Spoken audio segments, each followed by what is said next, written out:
In Office 365, you can create your own email distribution list.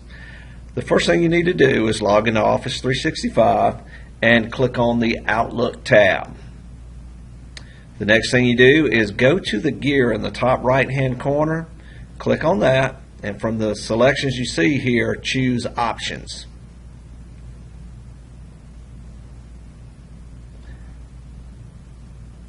Once the new window opens up, on the left hand side you'll see Groups. Click on Groups.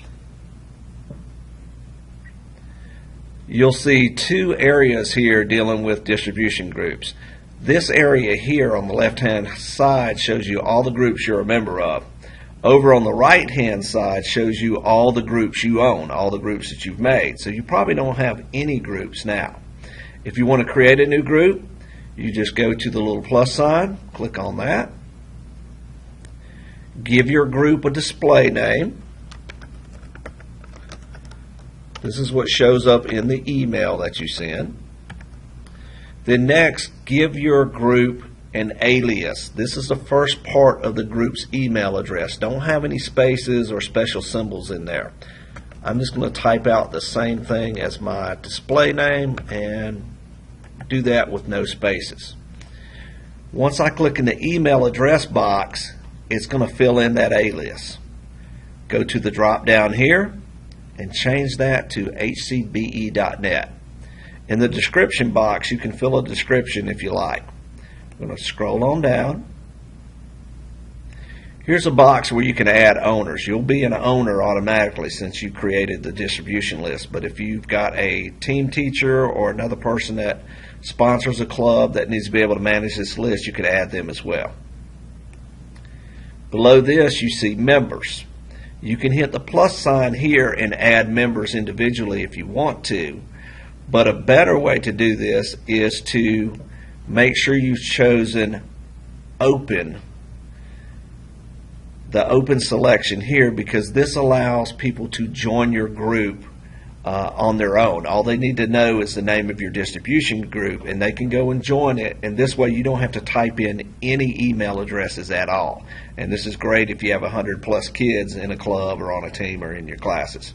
This bottom section here that says choose whether the group is open to leave, you may or may not have this option as a teacher. More than likely you don't, but you can always go back in and take people out of your group if you need to.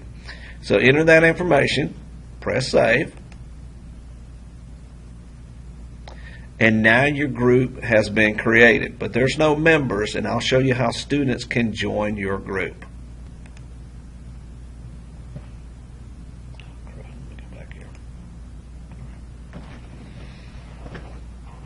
Once you create that distribution group, if you want students to join your distribution group or other teachers, all they need to do is to log into Office 365.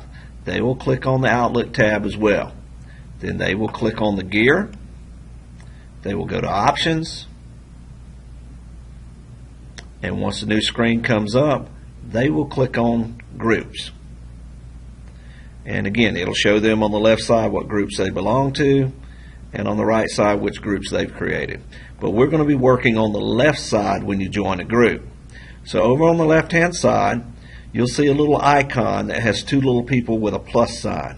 That's how you join a group. So they're going to press this button here, this icon, and when this comes up, this search box, they need to type in the name of your group, the distribution group that you just created. So I'm going to type in the name of the one I just created. And I can hit search, and it displays right here. So I'm going to click on this and select that group. And then I have the little people with the plus sign again. So I can click on that. And then it gives me my information. You successfully joined the group False Period 1. So now that student is going to receive any emails that I send out to falseperiod1@hcbe.net. Once you've created some distribution email lists, it's real easy to use those. So I'm on the Outlook tab. I'm going to click New Mail, and then I'm going to type in the name of my list.